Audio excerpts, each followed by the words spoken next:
شہنشاہ صاحب کی تقریر سن کے وہ کوئی شیعہ بھی تشیع کو چھوڑ دے. وہ تو آج کل لگے ہوئے ہیں کہ شیعہ لڑکیوں کو شادی کیا جائے, شیعہ بچیوں کی ہاں وہ شادی میں کیا جائے. دیکھ رہا تھا. ہاں یہ دیکھ یہ شہنشاہ کی حالت ہے. یہ ابھی پیچھے پڑے ہیں شیعہ لڑکیوں کے بھائی, ٹھیک ہے نا, کہ ان کی شادی کیا جائے وہاں پر جہاں پہ حلالہ کی ضرورت پڑتی ہے. میں آپ کو ٹھیک ہے. حلالہ سینٹر تو کشمیر میں بھی ہے, اتنا زیادہ یہاں پہ حلالہ ہوتا ہے. ایک منٹ, نہیں پاکستان اتنا حلالہ کرتے ہیں یہ لوگ, قسم سے میرا تو دل دکھتا ہے. ایک منٹ میں آپ نہ کی یار خدمت میں ایک اللہ حدیث رحم دکھاؤں, کرے. کیونکہ یہ لوگوں نے مجھے بہت مجھے کہا کہ آپ بتائیں اس کا. دیکھیں آج کل یہ اپنے شہنشاہ نقوی صاحب, یہ بیچارے ہیں, ان کے پاس کوئی نالج والج تو ہے نہیں بیچارے. تقاریر میں نے جیسے بار بار کہہ دیا, اس کے پاس بس 20-30 تقریر ہوں گے, اس کو یاد ہے مجالس, اسی کو ریسائیکل کر کے کچھ ادھر پڑتا ہے کچھ ادھر پڑتا ہے, پھر اس کو آگے پیچھے کر لیتا ہے, اس کا گزارا ہو جاتا ہے. اور یہ پاکستانی شیعوں کے لیے مرنے کا مقام ہے, مرنے کا مقام. تمہارا یہ عالم ہے, تمہارا یہ خطیب ہے, کچھ آتا ہی نہیں ہے شیعوں کی بے عزتی کرانا. اور یہ تمہارا سب, یار مجھے الٹی آتی ہے یہ سن کر, یہ تمہارا عالم ہے, اس کو کیا آتا ہے؟ اب کیا پیچھے پڑ گیا کہ شیعہ لڑکیوں کی شادی کرا دو عمریوں سے. ابے ذلیل آدمی, تم نے تقیہ کرنا ہے, تقیہ کرنے کو اور بھی احکام ہے نا. کچھ لوگ آپ کی بات مانیں گے, وہ اپنی بیٹیاں دے دیں گے جماعت عمریہ سے. پہلے بھی ان کو ویسے جنہوں نے شادی کرانی ہوتی ہے نا عمریہ سے, ان کو تو پہلے ہی بہانہ کی ضرورت ہے. بس ایک سید نے کہہ دیا, وہ شہنشاہ نقوی صاحب نے فتویٰ دے دیا, اب تو شادی کرا دیں گے نا. الٹا لوگوں کو ارشاد کرنے کے بجائے آپ لوگوں کو بے دین بنا. اب وہ بچی جو ہے وہاں پہ جا کے بیچارہ وہ تو عمری بن جائے گی نا. وہ جس کی شادی ہندوؤں میں ہوتی ہے اس کو ہندو نہیں بنتی. وہ کتنے لوگ ہیں بھائی مسلمان لڑکیاں ہندوؤں سے شادی کی, اب ہندو بن گئے.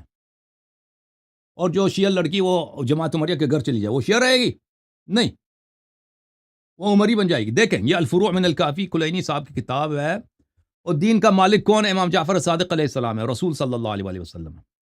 یہ سیستانی بہجت خامنئی خمینی یہ دین کے مالک نہیں, یہ دین کے دشمن ہے. یہ امام جعفر صادق علیہ السلام کا فرمان ہے. یہ جلد نمبر ہے 5, کتاب النکاح, باب مناکحۃ النساء والشکاک. تزوجوا فی الشکاک ولا تزوجوہم. شکاک اس کو بولتے ہیں جو جماعت عمریہ کے لوگ ہیں, وہ متعصبی نہیں ہیں. جو عمری لوگ ہیں نا متعصب, شیعوں کی پرواہ نہیں ہے ان کو بولتے ہیں شکاک.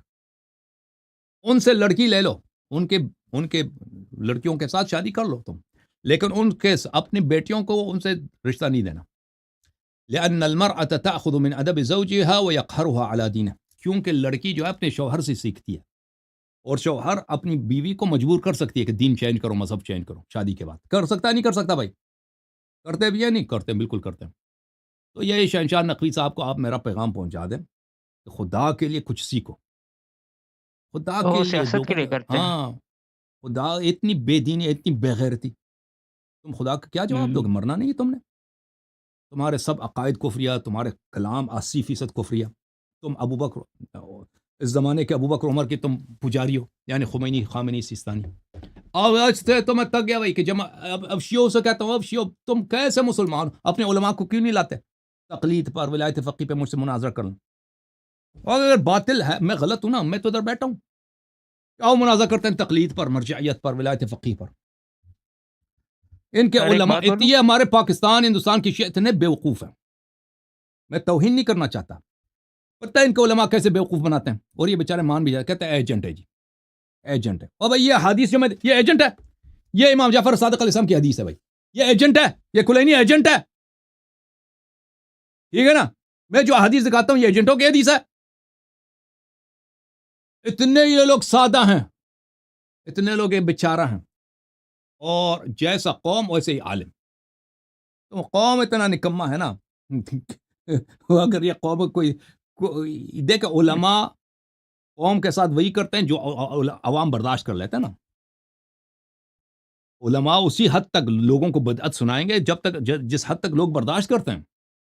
ابھی شہنشاہ نقوی ایسی چیز لوگوں کو نہیں سنا سکتا جو لوگ برداشت نہیں کریں گے, ٹھیک ہے نا. نہیں کبھی وہ وہی سنائے گا جو لوگ برداشت کر سکتے ہیں, کیونکہ قوم یہ ایسی گندی ہے, قوم یہ ایسے بے دین ہے, قوم ایسے قرآن و سنت راہ اہل بیت علیہ السلام سے دور ہے. ان کے ذاکرین کے علماء جو مرضی ان کو سنا دیں, ٹھیک ہے نا. ان کو جس انداز سے وہ ذاکرانہ انداز ان کو آتا ہے تاکہ ان سے واہ واہ نکال دیں.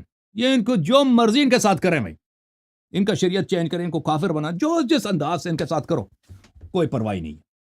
اور کوئی مخالفت کرے تو اس کے ساتھ استدلال کی ضرورت نہیں ہے، صرف ٹپا لگاؤ، جان چھڑا دو کہ بھئی ایجنٹ ہے، جان چھڑا دو. اور یہ لوگ مان جاتے ہیں، ان کو خود مان بھی نہیں جاتے، عوام کو بھی پتہ ہے کہ فریب ہے، لیکن اسی فریب کو یہ مان لیتے ہیں، قبول کرتے ہیں. پتہ ہے آپ کو، لوگوں کو پتہ ہے کہ بات شہنشاہ نقوی صاحب کی جھوٹ ہے، اور پتہ ہے کہ یہ جان چھڑانے کا طریقہ ہے، یا شہنشاہ نقوی یا جواد نقوی، یہ جو اتنے ساجد نقوی، اتنے جو لوگ ہیں، لوگوں کو پتہ ہے کہ ان کی باتیں غلط ہیں اور ان کی باتیں بے دینی کی ہیں، لیکن اسی کو پتہ بھی ہے، پھر بھی مان لے، کہتے ہیں یہ دین یہی ہے. جی عجیب ماج، وہی بات جو امیر المؤمنین علیہ السلام نے مدینے والوں سے کہہ دی نا، کہ اے قوم، جس کو دھوکہ ملی ہے اور اس کو پتہ بھی ہے کہ دھوکہ ہے، اور اس کو پتہ بھی ہے کہ کس نے دھوکہ دی ہے، جس انداز سے اس دھوکے کو قبول کیا ہے، اور اس کو پتہ بھی ہے کہ ہدایت کس طرف ہے، لیکن ہدایت نہیں چاہتے. یہ ہماری شیعہ قوم کی حالت ہے. جوم جاؤ، پرواز کرو، کیوں فخر سے سر اٹھا، کیونکہ اللہ تعالیٰ نے تمہیں انتخاب کیا. صراط حق پر صرف تم ہی، صراط ایمان پر صرف شیعہ، کیونکہ اللہ تعالیٰ نے تمہیں انتخاب کیا. صراط حق پر صرف تم ہی، صراط ایمان پر صرف